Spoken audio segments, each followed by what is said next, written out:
He's our God. Sing with me, how great He's our God.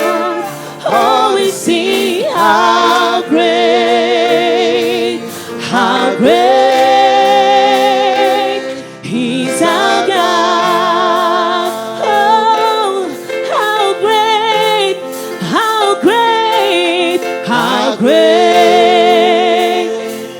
He's our God. Sing with me, how great He's our God. Oh, we sing, how great He's our God. You're the name above all name, name above all name, worthy of all praise. And my heart will sing, how great He's our God.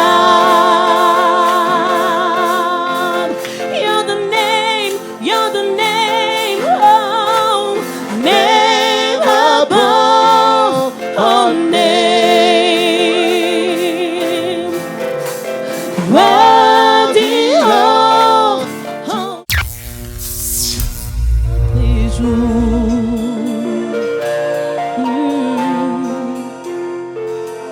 Se passe jour après jour.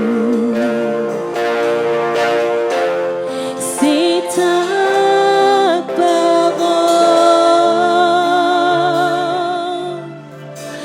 donnée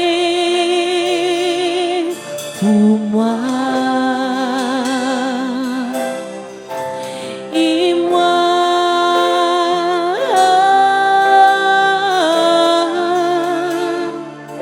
j'ai tant besoin de toi. Oh, et moi,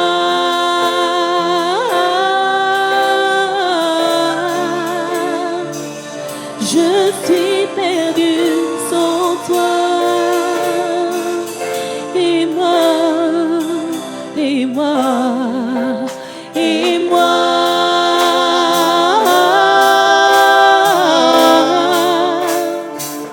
j'ai tant besoin de toi.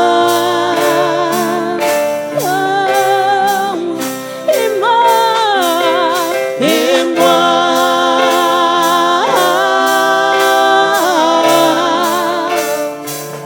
je suis perdue sans toi.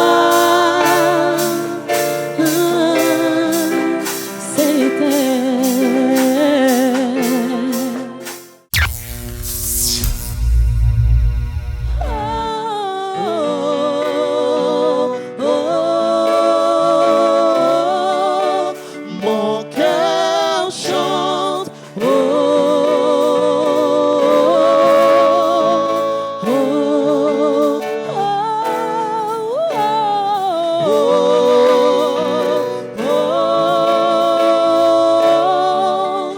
Mon cœur chante.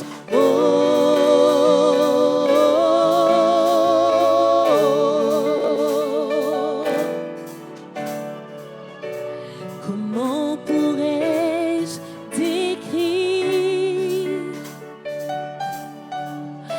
un Dieu indescriptible? Ah non, non, non, non. Comment pourrais-je expliquer un amour inexplicable?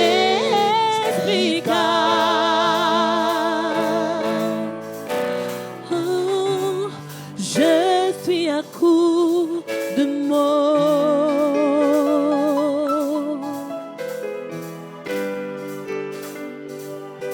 et je chante. Oh, oh, oh, mon cœur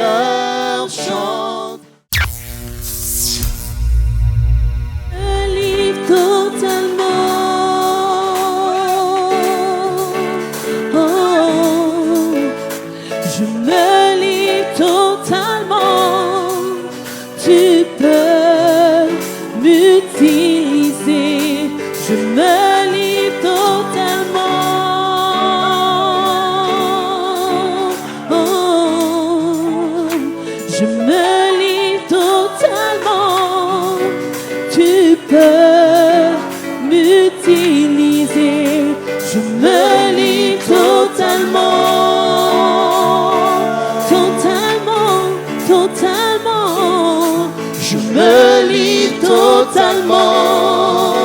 Tu peux m'utiliser. Ah oui, Père, je me livre totalement.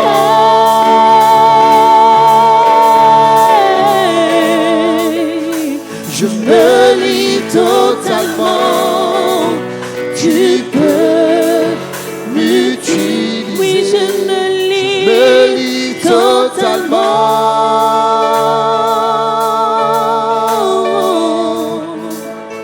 Je me livre totalement. Tu peux m'utiliser.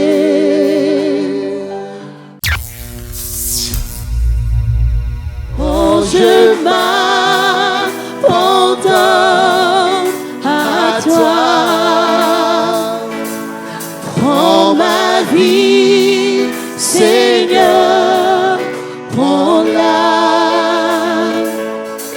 Sans regarder, ne garde rien, non.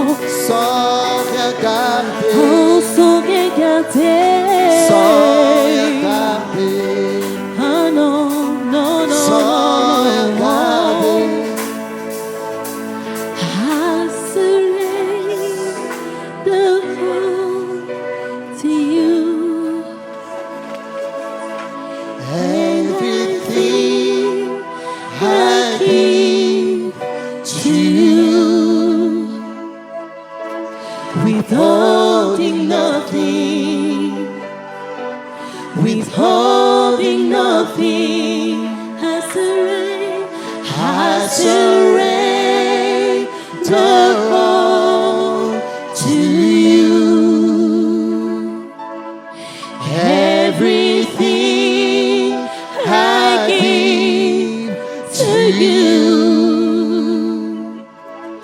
Withholding nothing, withholding nothing. Hosanna au plus haut des cieux, que notre roi soit glorifié. Hosanna, Hosanna, Hosanna au plus haut des cieux, que notre roi soit glorifié. Hosanna. Ah oui, Jésus, nous t'élevons plus haut, plus haut, nous t'élevons plus haut. Jésus, nous t'élevons plus haut, plus haut, nous t'élevons plus haut. Oh oui, Jésus, nous t'acclamons plus fort, nous t'acclamons plus fort. Oh Jésus, nous t'acclamons plus fort, nous t'acclamons plus fort. Oh oui, chantons Hosanna, Hosanna, Hosanna. Que notre roi soit glorifié. Hosanna.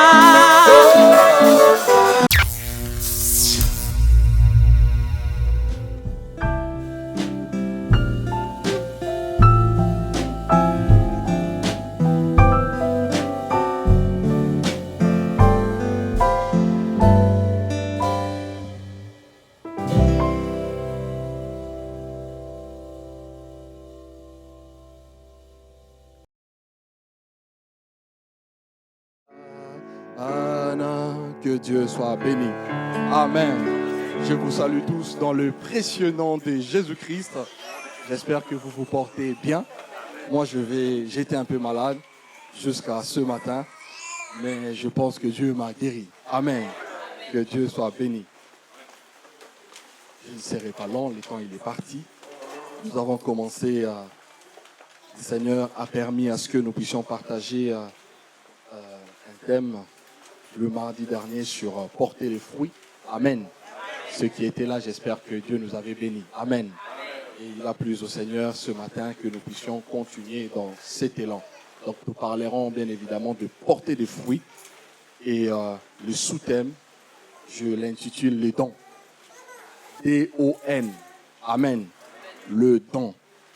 Porter des fruits. Et les sous-thèmes, c'est le don.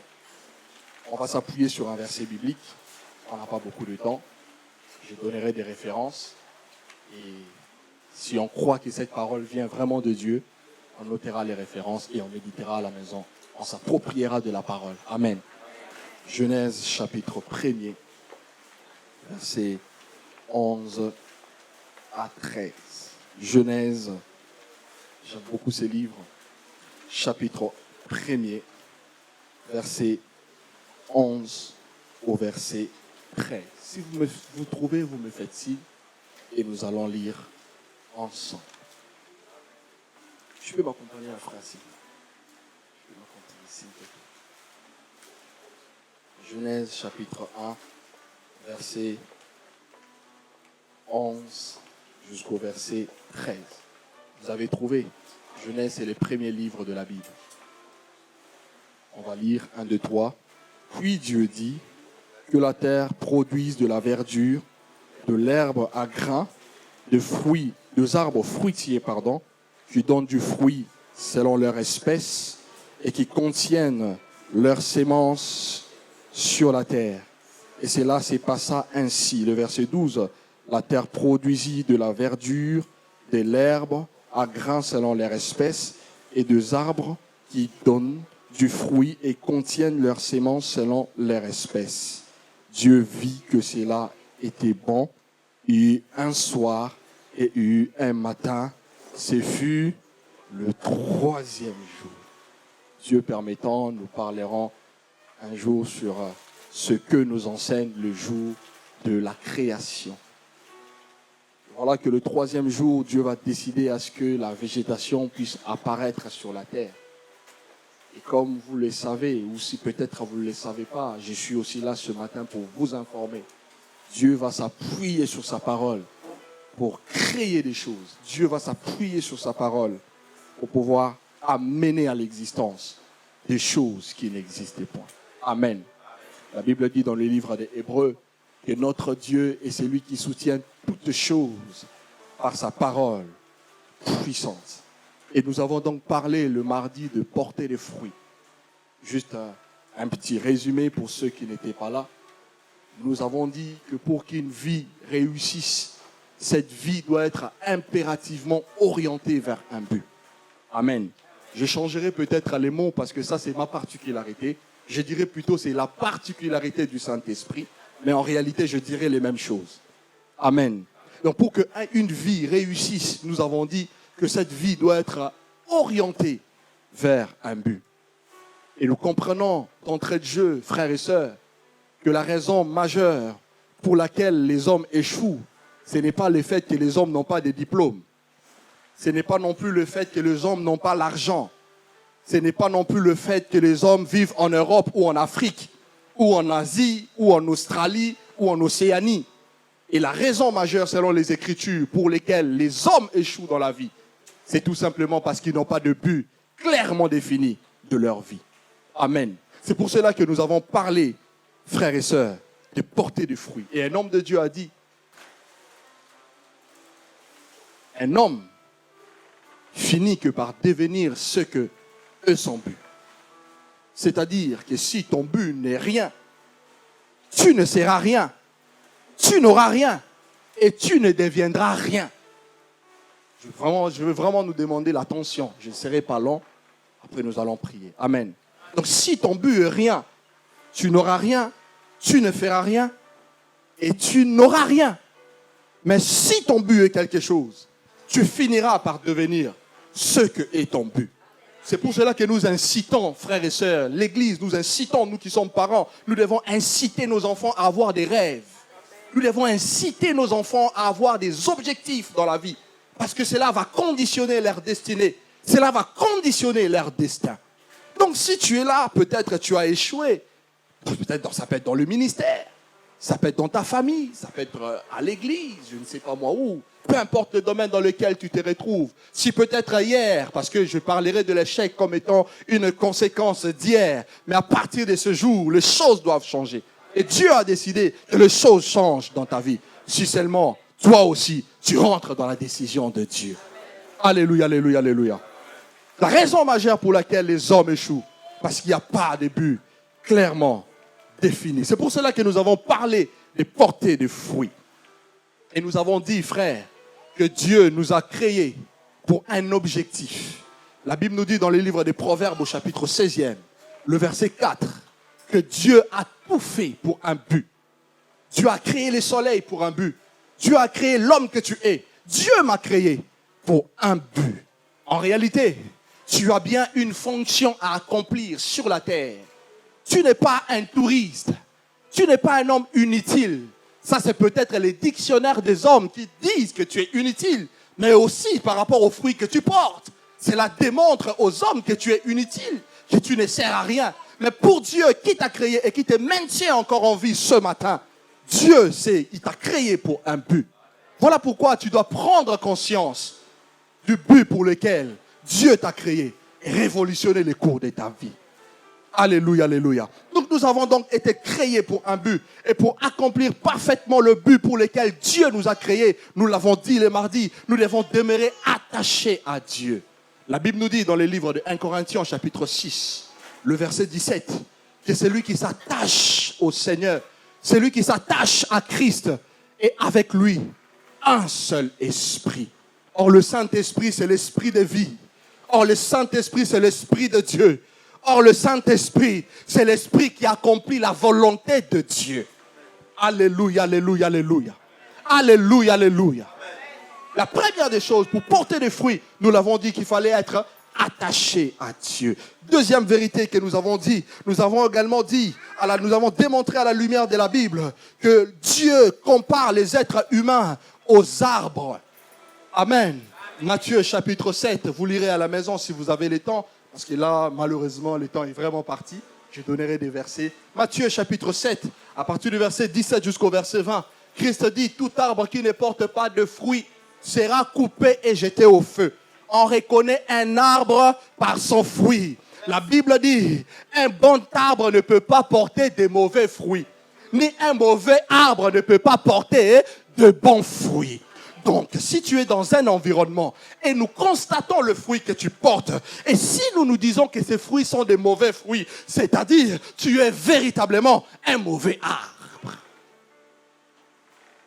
Alléluia, alléluia. La deuxième vérité, c'est que Dieu compare les êtres humains aux arbres. Voilà pourquoi, en tant qu'arbre, nous sommes appelés à porter des fruits. Parce que si tu ne portes pas de fruits, je reviens encore en disant, si tu n'accomplis pas la fonction pour laquelle Dieu t'a créé, tu seras donc retranché et jeté au feu. Et cela me donne le droit de dire ce que je nous ai dit mardi. Le problème qui se pose, frères et sœurs, ou encore la chose qui nous empêche de porter des fruits, nous avons dit que c'était le péché. Et je n'ai pas parlé du péché sous ses manifestations. Aujourd'hui, lorsque nous parlons du péché, nous voyons l'orgueil, nous voyons la convoitise, nous voyons l'hypocrisie, nous voyons les murmures et j'en passe. Amen. Mais la vraie définition du péché, selon les textes originaux et selon la Bible, consiste au fait de manquer le but. En hébreu, le mot péché qui donne ata, et en grec, armasia, qui veut dire littéralement louper une cible, manquer un objectif, manquer un but. Voilà le mot péché. Cela revient à dire que tu peux marcher dans la sanctification. Tu peux être un homme qui n'insulte pas. Tu peux être une femme qui ne trompe pas son mari. Mais à partir du moment où tu n'accomplis pas la fonction pour laquelle Dieu t'a créé, tu es prédestiné à aller dans le lac de feu parce que tu vis dans le péché. Ah, là je choque la conscience de quelqu'un. Mais je suis sûr de moi et de mon Dieu et de la parole de Dieu. Voilà pourquoi je peux en parler avec audace. Parce que cela ne vous concerne pas seulement. Cette parole me concerne moi-même. Et j'ai pris des résolutions pour que ma vie porte de fruits pour la gloire de celui qui m'a créé et envoyé dans le monde. Donc c'est pour cela qu'à partir d'aujourd'hui, je ne ferai aucun cas de toi. ni de ton regard, ni de ce que tu dis, ni de ce que tu penses de moi. Parce que j'ai connu ce que Dieu pense de moi et je travaille pour accomplir ce que Dieu pense de moi. Alléluia, alléluia, alléluia. Donc les propos des hommes sont inutiles. Ah, est-ce que tu m'entends? Les propos des hommes sont inutiles. Le plus important, qu'est-ce que Dieu dit sur ma vie? Quelle est la parole qui a été lâchée sur ta vie? C'est à cette parole que tu dois t'accrocher et te battre pour réaliser le rêve de Dieu. Alléluia. Et la quatrième vérité, je finis ma conclusion. Nous avons dit, frères et sœurs, que Dieu a donc pris le temps de résoudre le problème du péché, qui est un problème qui atteint tous les individus en donnant Jésus-Christ. J'en parlerai tout à l'heure en détail. Et Christ a eu pour rôle de nous recréer. Christ a eu pour rôle de nous créer de nouveau, afin que nous puissions porter des fruits selon Dieu. Éphésiens chapitre 2, verset 10, la Bible dit, car nous sommes son ouvrage, frère Sylvain, ayant été créés en Jésus-Christ pour de bonnes œuvres que Dieu a préparées d'avance pour nous, afin que nous les pratiquions. Ah, hier, si tu n'as pas porté des fruits parce que tu n'avais pas Christ, cela n'est pas un problème. Mais à partir du moment où tu fais une rencontre avec cet homme, l'homme de Galilée, l'homme le plus galant, dis-toi que tu dois maintenant porter des fruits. Pourquoi? Parce que Dieu lui-même a préparé ces fruits pour toi. Dieu attend juste que toi tu acceptes. Dieu attend juste que toi tu acceptes le compromis et que tu lui tendes la main afin de marcher avec lui. Il a dit à Agé, ne craignez pas, car mon esprit est au milieu de vous. Et il va plus loin en disant à Zacharie, ce n'est donc ni par la force humaine, ni par la puissance, mais c'est par mon esprit, dit le Seigneur des armées. Donc c'est le Saint-Esprit qui te permettra de porter des fruits pour la gloire de Dieu. Alléluia, alléluia, alléluia. Et le verset que nous venons de lire, ne vous inquiétez pas, on ne lira pas beaucoup. C'est le seul verset d'ailleurs que nous avons lu. Et Genèse chapitre 1, verset 11 jusqu'au verset 13. La Bible dit, Dieu dit que la terre produise. Et nous avons dit, frère, que tu ne peux pas produire ou encore tu ne peux pas réaliser le but pour lequel Dieu t'a créé si tu n'es pas attaché à ta source. Et la séparation de l'arbre d'avec sa source qui est la terre produit premièrement la sécheresse, deuxièmement la mort. Amen. Et Dieu, frères et sœurs, compte sur le fruit que nous allons porter. Dieu, frères et sœurs, compte sur le fruit que tu vas porter pour glorifier son nom, pour démontrer sa divinité et sa gloire. Voilà pourquoi tu dois porter des fruits. Voilà pourquoi tu dois accomplir la fonction pour laquelle Dieu t'a créé. J'en parle avec l'art. Et Dieu ne veut pas que tu sois un touriste et que tu loupes ta vie. Frère, j'ouvre rapidement une parenthèse. La réussite d'un homme ne dépend pas de ses biens. Christ a dit, la vie d'un homme ne dépend pas de ses biens. Serait-il dans l'abondance? On peut bien réussir matériellement. On peut bien être matériellement dans sa peau. Vous avez l'image de l'homme riche et de Lazare. Mais cependant, l'homme riche a loupé la cible de sa vie. Et il s'est retrouvé de l'autre côté. Et un homme réussira sa vie lorsqu'il accomplira la fonction pour laquelle Dieu l'a créé. C'est pour cela qu'avant de chercher l'argent, c'est pour cela qu'avant de chercher la gloire, c'est pour cela qu'avant de chercher toute autre chose, cherchons d'abord à faire ce que Dieu veut pour nous. Paul pourrait dire, pour moi, je ne fais plus aucun cas de ma vie, comme si cela m'était précieuse, mais pourvu que j'accomplisse avec joie ma course. Et le ministère que j'ai reçu de Dieu, c'est lui d'annoncer la bonne nouvelle à tous les païens. Il a renoncé à sa vie, renoncé à sa personne, renoncé à ses idées et à son idéologie pour attacher, pour lier sa vie à sa vocation. Et Dieu veut que cela soit ton cas, frère. Dieu veut que cela soit mon cas. Le temps court, le temps passe très vite. Frères et sœurs, regarde, tu as maintenant des rides. Tu commences à vieillir. Ça, c'est une bonne nouvelle. Amen. Que l'église de Dieu dise Amen. Alléluia. Que Dieu soit béni. Dieu compte sur le but pour pouvoir glorifier son nom. Romains chapitre 1, verset 20, la Bible dit, en effet, les perfections invisibles de Dieu, sa puissance éternelle et sa divinité se démontrent à l'œil nu lorsque nous les considérons dans son ouvrage.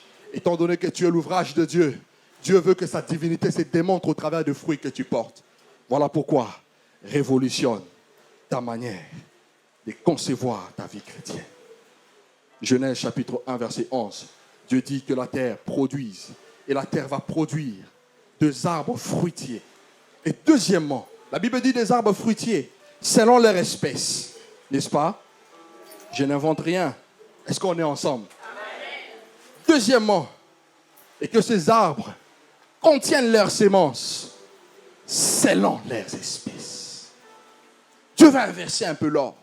En réalité, pour qu'on puisse avoir l'arbre, on commence par la sémence, n'est-ce pas? Oh. Vous vivez dans un monde où il n'y a pas d'arbre. Vous n'avez jamais planté quelque chose. Mais il ne peut pas avoir d'arbre s'il n'y a pas de sémence au préalable. Mais voilà que Dieu qui est spécialiste, il va renverser un peu les choses. Il va renverser l'ordre. D'abord, il va avoir les arbres. Et les arbres vont contenir en leur sein leurs semences. Mais Dieu ne s'arrête pas seulement là. La Bible dit qu'il va aussi dire qu'il y a eu un soir et il y a eu un matin, ce fut le troisième jour. Quel désordre! Mais c'est un désordre selon les hommes, mais un ordre selon Dieu. Amen, amen, amen. Parce que la journée de dimanche a commencé le matin et elle va finir le soir. Vous êtes d'accord avec moi? C'est là qu'on dira que c'était dimanche 30 septembre, 30 août, n'est-ce pas? Comment Dieu peut y avoir un soir d'abord et ensuite un matin? Et c'est fini le jour. Dieu est spécialiste en... Il change les choses parce que ce n'est pas un Dieu méthodique. Amen. D'abord le fruit. Et nous avons dit, frère, que le fruit n'était rien d'autre que le résultat. Je vais m'expliquer, ne vous inquiétez pas. Le fruit, c'était la finalité. Le fruit, c'était l'objectif. Le fruit, c'était le but. Amen. Et la sémence, c'est ce que je vais appeler justement le potentiel ou encore le don. Suivez-moi très bien. La sémence, c'est le potentiel ou encore le don. Dans la sémence, vous avez la vie. Mais cette vie doit éprouver l'épreuve, doit passer par l'épreuve du temps. Cette vie doit passer par l'épreuve des différents événements pour éclore et par la suite porter des fruits. C'est pour cela que j'appelle un potentiel. Cela revient à dire, vous pouvez être potentiellement bon et être physiquement infructueux et stérile. C'est le cas de nos pays africains. Plein de richesses, potentiellement riches. Mais sur la liste des pays riches, ils sont en dernier rang. Parce qu'ils n'ont que du potentiel. Mais il faut exploiter le potentiel. C'est l'exploitation du potentiel qui te fera quitter de la bassesse et qui te positionnera dans la gloire. Amen, amen, amen. C'est pour cela que j'appelle le don comme étant le potentiel ou encore la sémence contenue dans le fruit. Mais je m'arrête sur ces textes. La Bible dit que la terre produise le fruit selon leur espèce. Donc, tous les fruits ne peuvent pas être la même chose. Même la nature nous enseigne. Nous avions la mangue, nous avons le melon, nous avons la pêche. Aidez-moi un peu. Vous mangez des fruits ou pas? Je vois qu'il y a des carnivores ici. Aidez-moi un peu. Nous avons les raisins, la pastèque, nous avons énormément de fruits. Donc nous ne pourrons pas porter, frère, les mêmes fruits. Amen. Donc si mon frère porte le melon et que moi je porte du raisin, ce n'est pas un problème. Le plus important, c'est de porter des fruits selon celui qui nous a plantés sur la terre. Amen, amen, amen. Ça, c'est la première vérité. La deuxième des choses, frère, ce que vous remarquerez, même la nature nous enseigne que chaque fruit, à chaque fruit ou encore chaque arbre ne porte pas de fruits n'importe où. Donc le milieu ou encore l'environnement dans lequel on est conditionnera si nous serons stériles ou productifs. C'est pour cela qu'en France, vous ne verrez jamais les manguiers. C'est pour cela qu'en France, vous ne verrez jamais les cocotiers. Et si vous allez en Afrique, frère, vous ne rencontrerez jamais la betterave. On apprend cela qu'en histoire et en géographie. Ah, j'ai fait des études quand même. Je sais de quoi je parle. Amen, amen, amen. Alléluia, alléluia. Que Dieu soit béni. Donc vous ne rencontrerez jamais ce fruit. Jamais, frère. Pourquoi? Parce que Dieu leur a assigné un territoire spécifique pour porter des fruits. Je reviens à dire, j'ai développé cela mardi. Malheur, pas malheur, mais bon. Bon, désolé pour ceux qui n'étaient pas là. Donc je ne veux pas y revenir. Je vais tout simplement dire, frères et sœurs, il y a des semences qui ne porteront jamais de fruits, maman Lydie, à l'église. Donc il y a des semences qui ne porteront jamais de fruits en Europe. Vous, votre destination, c'est là où il y a des Chinois. Donc il y a des semences, frères et sœurs, qui ne porteront jamais de fruits en Amérique. Donc la localisation, l'environnement dans lequel tu es, conditionnera si tu rempliras la fonction pour laquelle Dieu t'a créé ou pas. Donc, on peut bien faire les études. Si Dieu t'appelle au ministère, tu brilleras dans le ministère et non dans le bac plus 14 que tu possèdes. Et je vais aussi renverser. Si Dieu te demande ou tu as été appelé à faire des études pour briller dans un certain milieu et que toi tu veux devenir pasteur, mon ami, tu seras malheureux et tu te retrouveras de l'autre côté. Ça, c'est la bonne nouvelle. Je veux peut-être choquer la conscience de quelqu'un, mais c'est la parole de Dieu et c'est la bonne nouvelle. Donc, la première des choses à faire, c'est d'identifier le terrain, l'environnement dans lequel tu es appelé à fonctionner selon Dieu. Je m'arrête là. Écoutez-moi, frères. Ces ventilateurs, si vous les détachez de la source, n'accomplira plus jamais sa fonction. Vous êtes d'accord avec moi? Elle peut bien être bien designée, bien décorée, bien travaillée. Mais il a été conçu pour nous donner de l'air quand il fait chaud. Donc il doit impérativement être attaché à sa source. Et sa source, frère, c'est l'environnement. Sa source, frère, c'est l'environnement.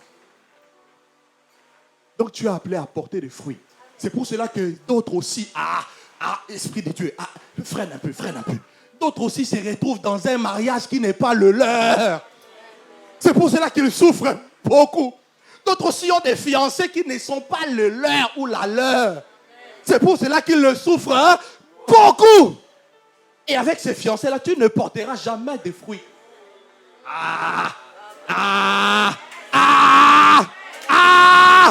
Alléluia. Que Dieu soit béni. L'environnement dans lequel tu es est très important. Le terrain sur lequel tu es est très important. Et dans Deutéronome chapitre 28, le verset 8, il est écrit: l'Éternel ton Dieu ordonnera la bénédiction d'être avec toi. L'Éternel ton Dieu ordonnera la bénédiction d'être dans tes greniers, mais aussi dans toutes tes entreprises. Écoutez la partie B. L'Éternel ton Dieu te bénira dans le pays que l'Éternel ton Dieu te donne. Donc si Dieu ne t'a pas donné la France, mon ami, tu vas crever grave. La vie n'est pas en France, hein. Moi, je pensais, parce que quand nous qui venons du pays, on rêvait que la France était un paradis. Quand on est arrivé, on s'est rendu compte qu'on est sur la terre, frère. Les gens souffrent. Les gens manquent à manger, frère. Les gens dorment dehors. L'Europe n'est pas le paradis. Donc, si tu n'es pas appelé ici, frère, tu ne porteras jamais de fruits. C'est pour cela que si Dieu te met à cœur de rentrer, mon ami, prends le courage. On t'enverra même par la poste le poulet fumé. Amen, amen, amen.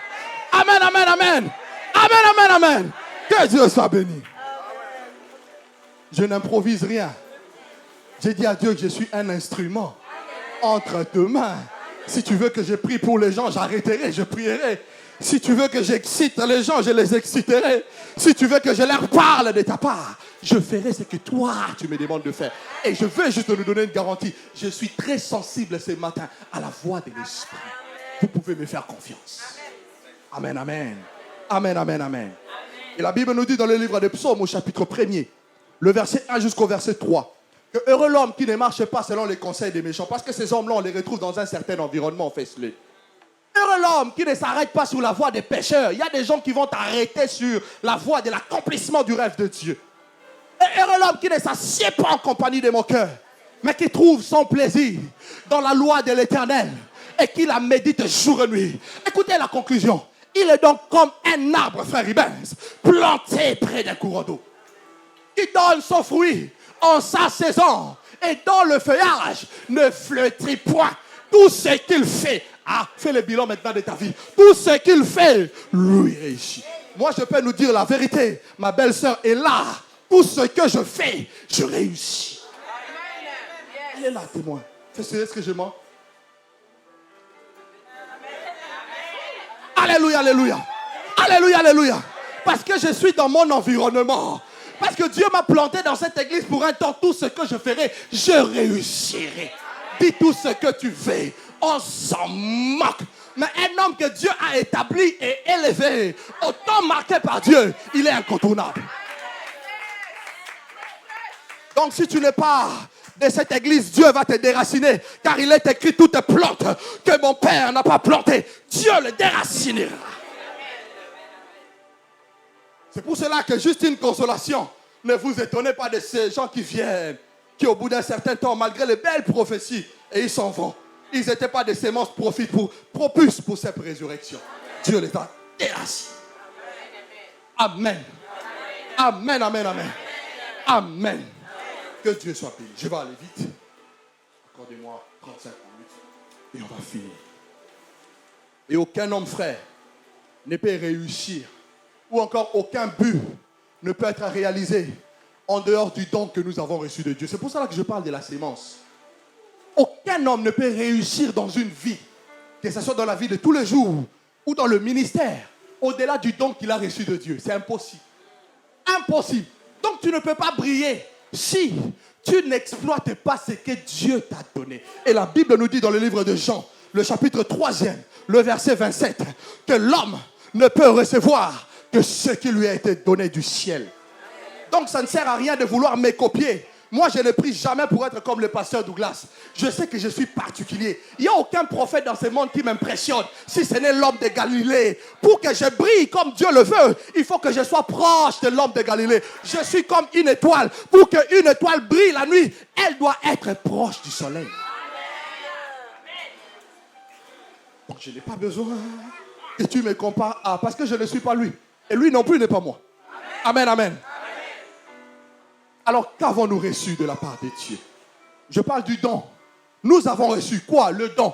C'est pour cela que ce que tu as reçu, tu ne peux pas t'enorgueillir. Si tu parles en langue, bénis Dieu. Tu l'as reçu de Dieu, tu n'as fait aucun effort. Si tu prophétises, bénis Dieu et calme-toi surtout. Ne sois pas orgueilleux ici parce que tu ne nous impressionnes pas. Tu l'as reçu de la part de Dieu. Et si Dieu t'a béni aussi financièrement, ne fais pas tes clés comme ça parce que nous sommes encore à pied. Parce que tu l'as reçu de la part de Dieu. Amen, amen, amen. Amen, amen, amen. Que Dieu soit béni. Premièrement, la première des choses, le don que nous avons reçu de Dieu, le premier don que nous avons reçu, frère, c'est le temps.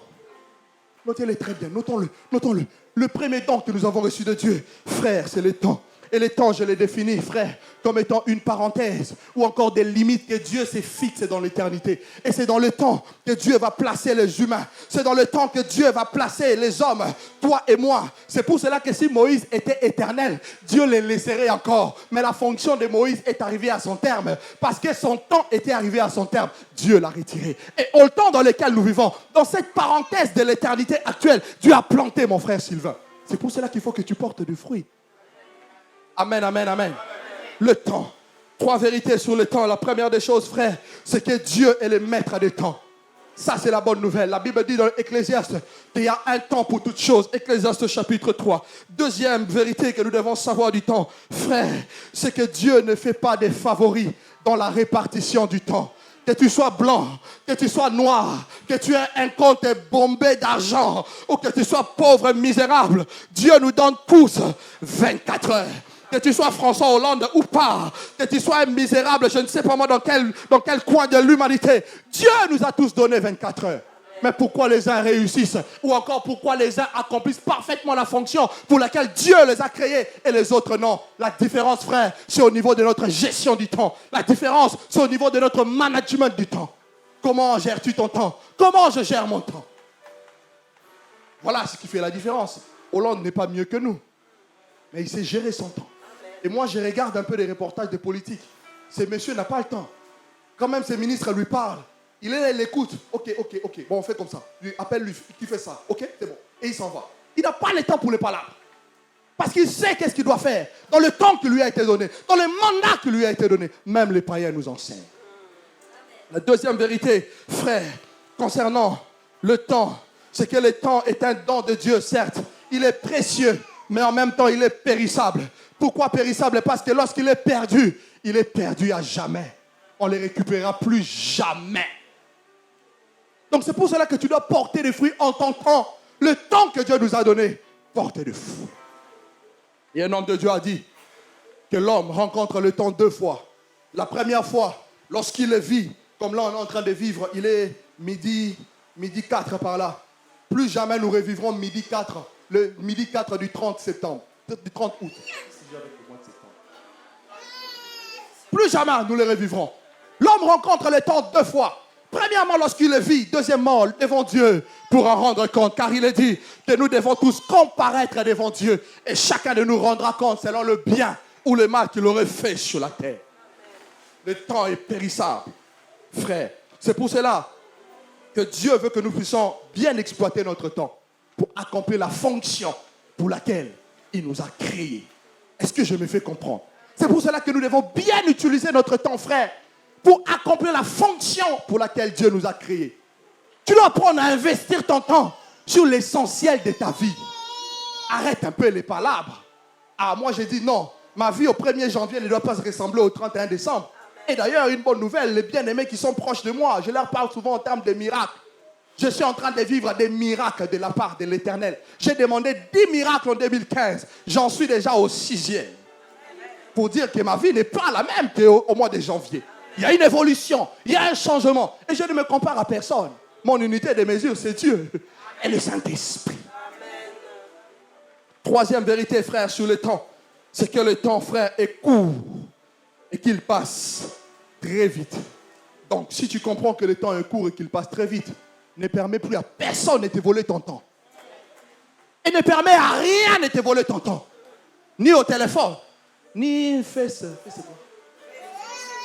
On est tous dedans, ben soyez francs quand même. Facebook, Église de Dieu. Facebook. On est tous dedans, même moi qui vous parle. Nous sommes tous dedans. Ah, que Dieu me pardonne alors. Pardonnez-moi aussi. Donc pour la plupart au moins, nous sommes dedans. Amen. Même nos bien-aimés qui nous regardent, on est tous dedans. On est concernés par cette affaire. Donc on ne va plus permettre à quelque chose ou à une personne de voler gratuitement notre temps. Donc quelqu'un qui t'appelle pour te raconter des bobards, tu lui dis va à l'essentiel. Amen, amen. Amen, amen, amen. Va à l'essentiel. Parce que je n'ai pas le temps pour les palabres. Et la Bible nous dit, dans le livre de 1 Corinthiens chapitre 10, le verset 23, tout m'est permis, mais tout n'est pas utile. Tout m'est permis, et je ne me laisserai séduire par quoi que ce soit. Et l'apôtre Paul dit, prenez donc garde, église d'Éphèse, de vous conduire avec circonscription. Non pas comme des insensés, frère Sylvain, mais comme des sages. Rachetez les temps, car les jours sont mauvais. Et Moïse pourrait dire sous l'inspiration de l'Esprit, dans le livre des Psaumes au chapitre 90, il dit, Seigneur, apprends-moi donc à compter mes jours, afin que j'applique mon cœur à la sagesse.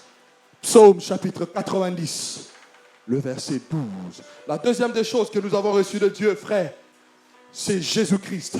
La Bible dit, c'est un verset que vous connaissez par cœur, que vous ruminez. Moi, je l'aime beaucoup parce que j'ai une vocation évangélique.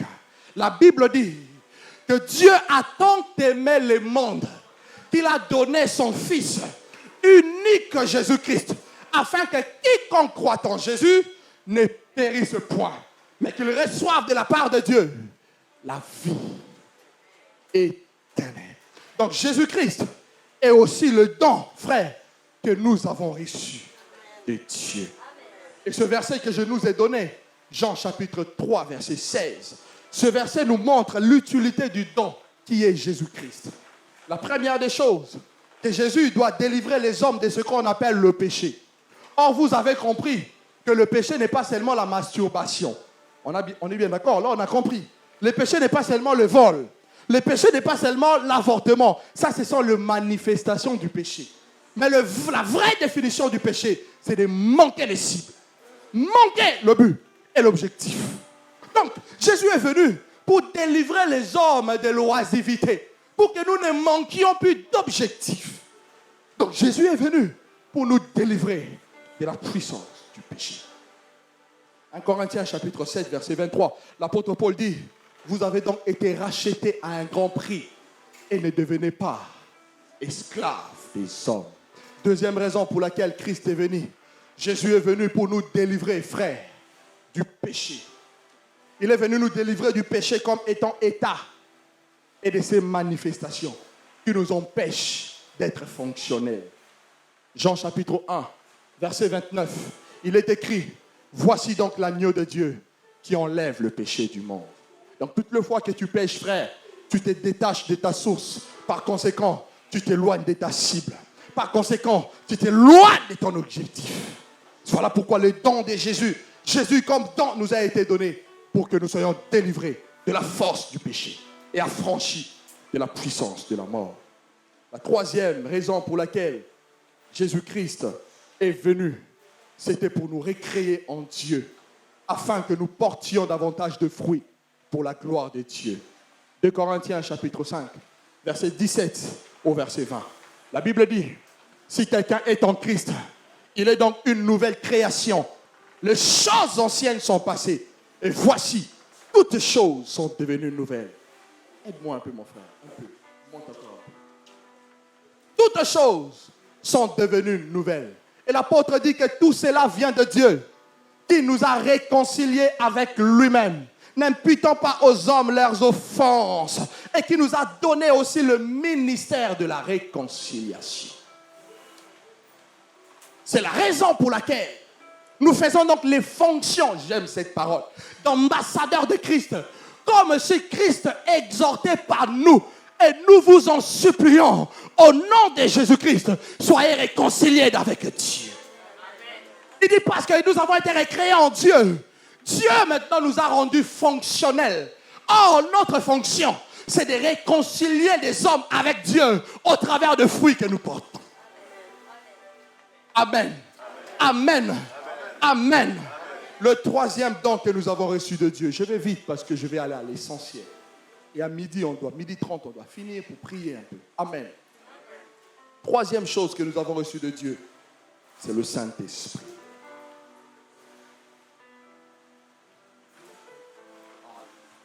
C'est le Saint-Esprit. Aide-moi à dire le Saint-Esprit. Le Saint-Esprit.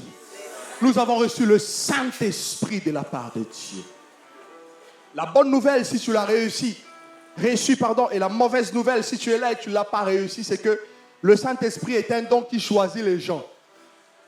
Il ne va pas sur n'importe qui. Amen. Le Saint-Esprit ne va pas sur n'importe qui. Et Dieu ne donne pas le Saint-Esprit à n'importe qui. Pour recevoir le Saint-Esprit, tu dois accepter le don de Jésus de Nazareth.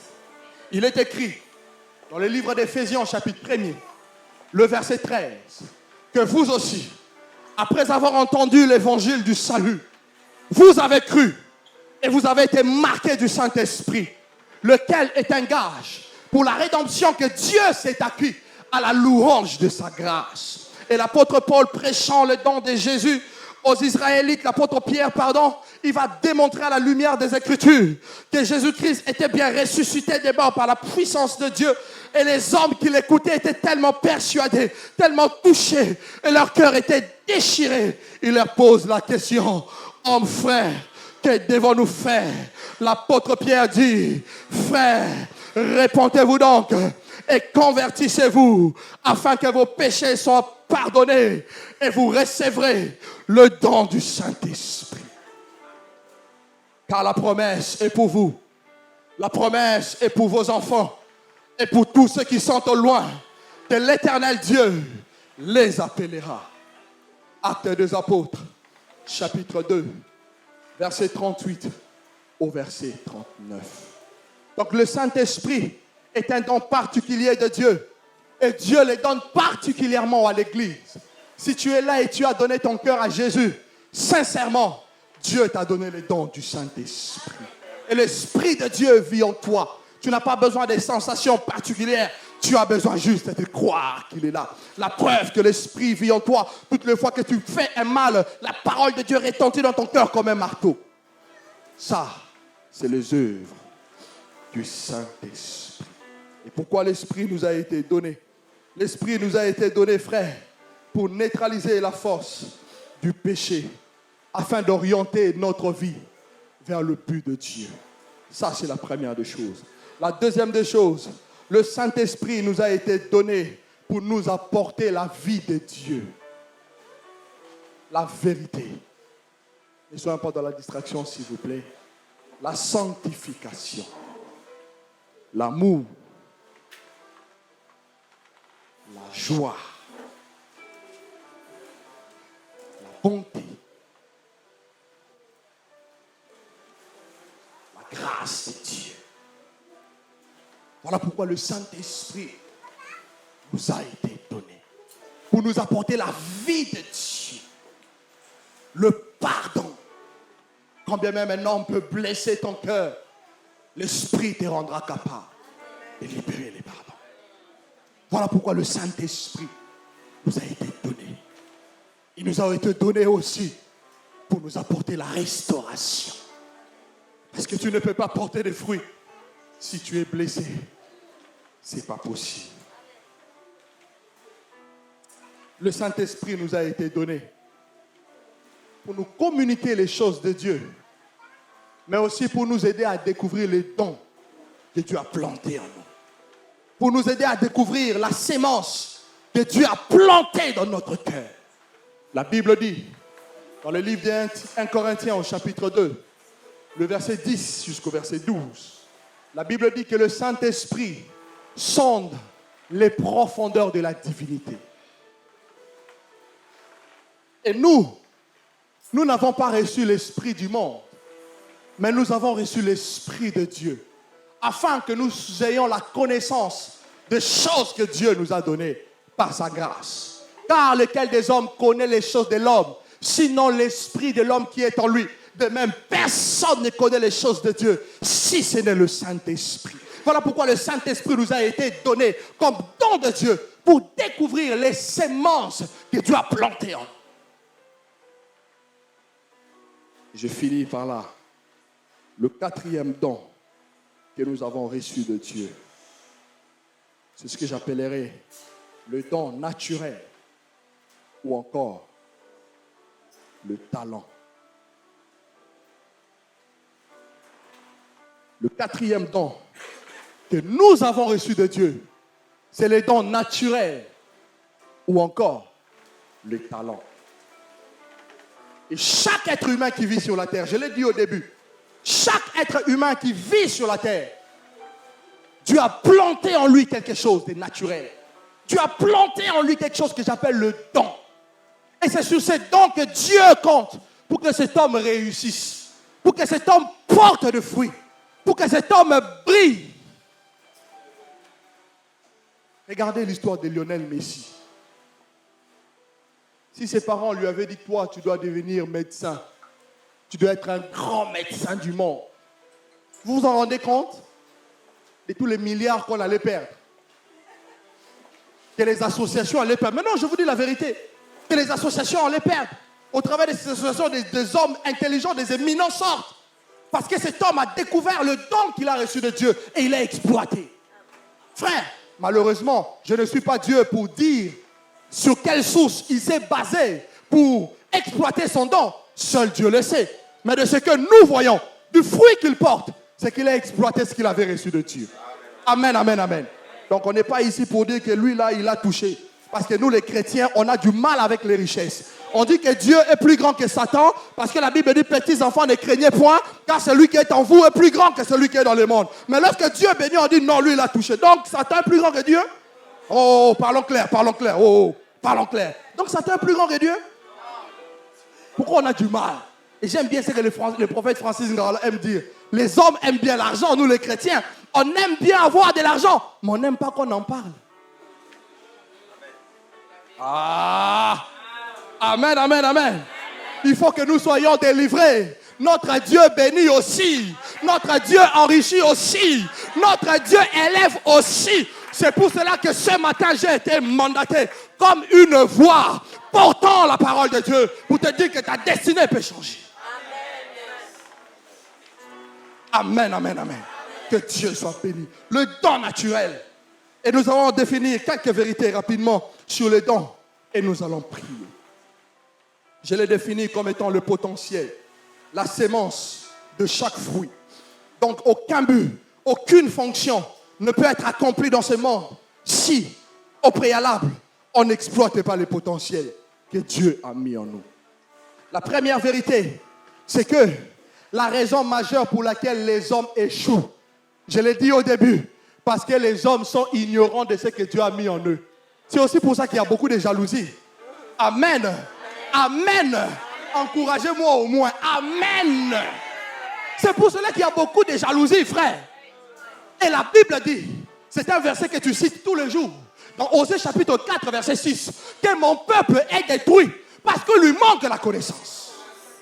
Donc tant que tu ne connaîtras pas les semences que Dieu a plantées en toi, tu seras stérile, tu seras inutile. Par conséquent, tu te retrouveras de l'autre côté.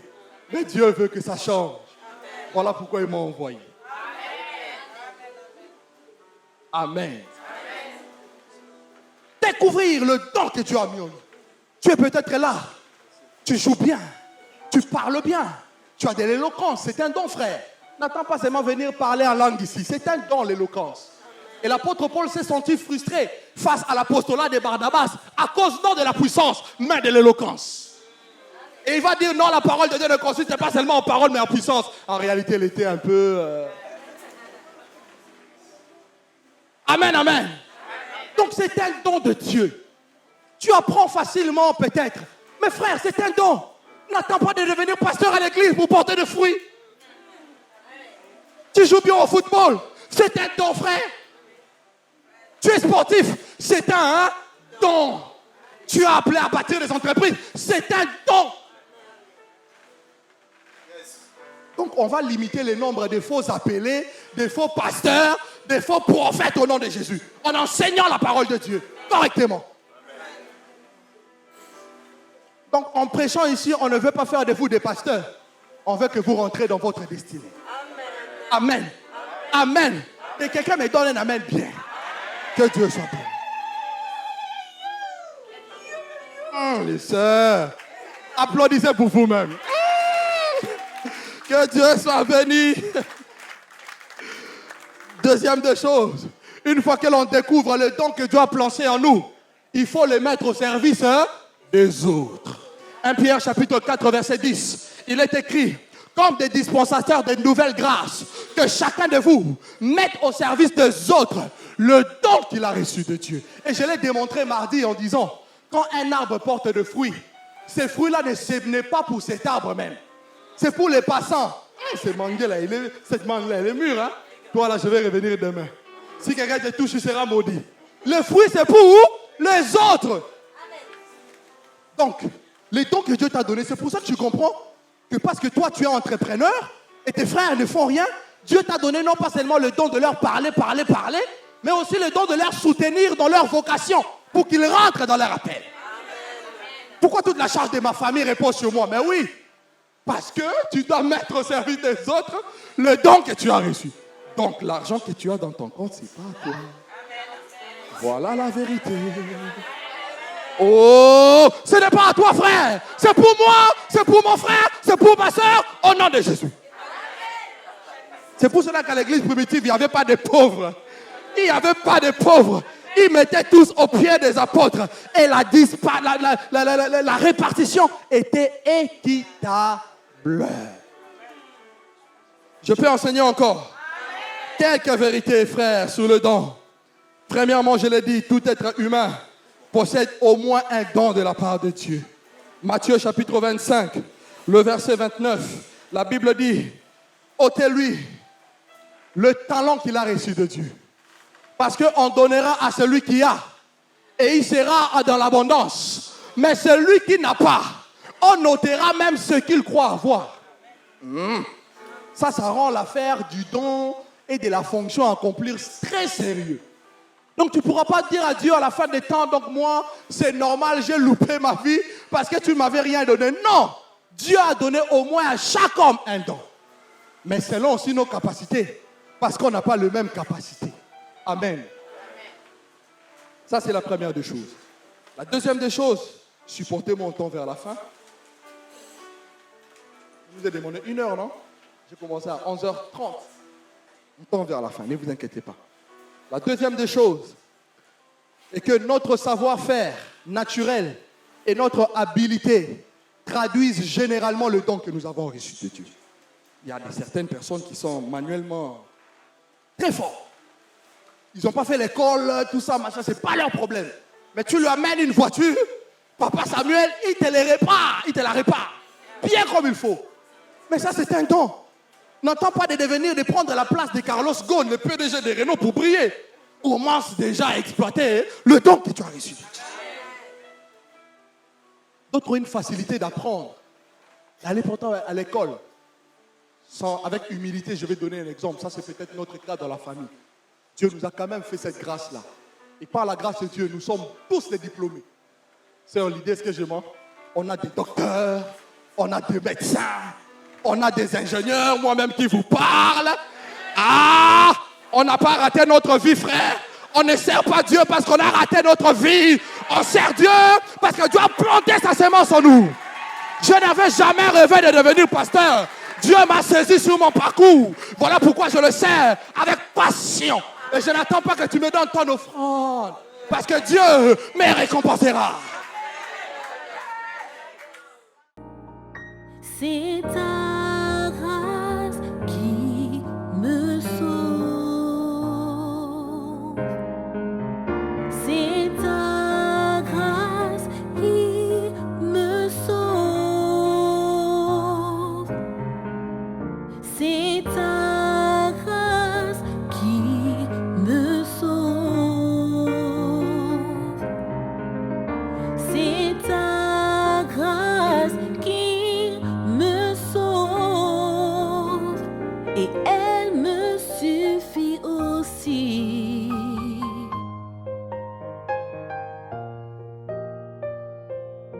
Si j'avais été autant de bonne, Jésus, aurais-je été indulgent devant la foi d'Étienne?